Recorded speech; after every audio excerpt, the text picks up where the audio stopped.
J'entends souvent les gens dire qu'ils ne sont pas pressés de prendre une assurance vie parce qu'ils ont tout le temps devant eux. Mais la réalité est que attendre quelques années peut parfois coûter beaucoup plus cher. Bonjour à toi. Moi, c'est Flora Sanou. Je suis conseillère en sécurité financière ici au Canada, plus précisément à Toronto, dans la province de l'Ontario. Bienvenue sur la chaîne où les assurances vie et les investissements deviennent enfin plus simples. Si c'est ta première fois, ici, on parle de finances, d'assurance vie et d'investissement. Et aujourd'hui, on va répondre à une vraie question. À quel âge faut-il réellement prendre une assurance vie?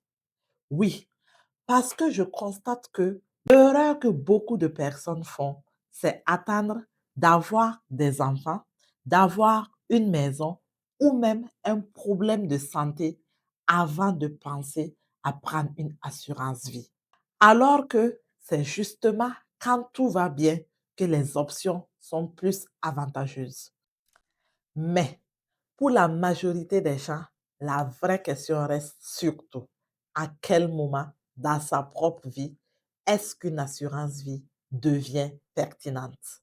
Et pour comprendre le meilleur moment pour prendre une assurance vie, regardons ensemble comment les besoins changent en fonction des étapes de la vie. D'abord, dans la vingtaine, les gens pensent généralement être trop jeunes, être en bonne santé et de ce fait n'avoir pas besoin d'avoir une assurance vie.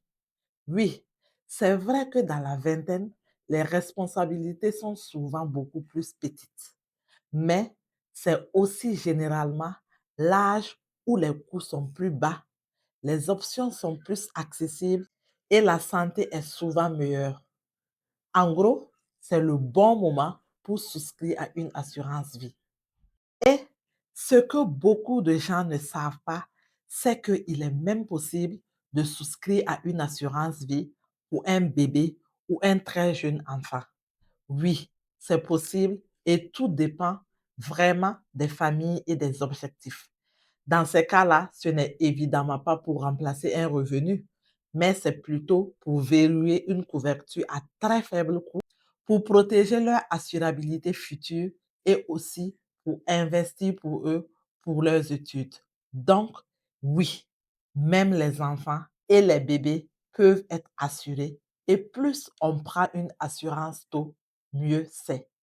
Bien évidemment, les choses changent rapidement avec le temps parce que en rentrant dans la trentaine, les responsabilités commencent souvent à augmenter.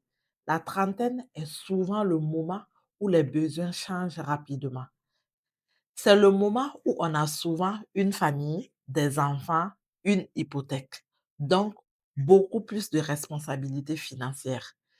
C'est aussi dans cette période de la vie que les gens réalisent qu'ils ont besoin d'une vraie protection et commencent à se renseigner sur les assurances vie, ce qui est tout à fait normal parce que plus les années avancent, plus les priorités financières peuvent évoluer elles aussi. Maintenant, voyons ensemble ce qui peut se passer dans la quarantaine et plus. Est-ce qu'il est trop tard quand on a 40 ans et plus pour prendre une assurance vie? Absolument pas.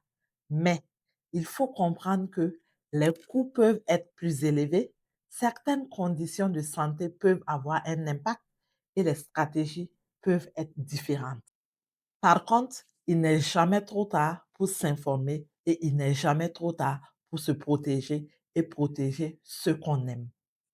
Pour conclure, je dirais que beaucoup de personnes pensent qu'ils ont tout le temps et se disent ne pas être pressés avant de prendre une assurance vie, jusqu'au jour où ils réalisent qu'ils auraient dû commencer plus tôt. Et parfois, quelques années peuvent faire une énorme différence. Merci d'avoir suivi cette vidéo. Si tu as aimé, n'oublie pas de liker et de t'abonner. Et dis-moi en commentaire ce que tu penses de cette vidéo. Retiens ceci, il n'existe pas un âge parfait pour tout le monde quand il s'agit d'assurance vie parce que tout dépend de ta situation et de tes objectifs. Mais une chose est certaine, plus tu attends pour t'informer, plus certaines options peuvent devenir limitées. Et en attendant la prochaine vidéo, surtout, prends bien soin de toi et de tes finances. Merci.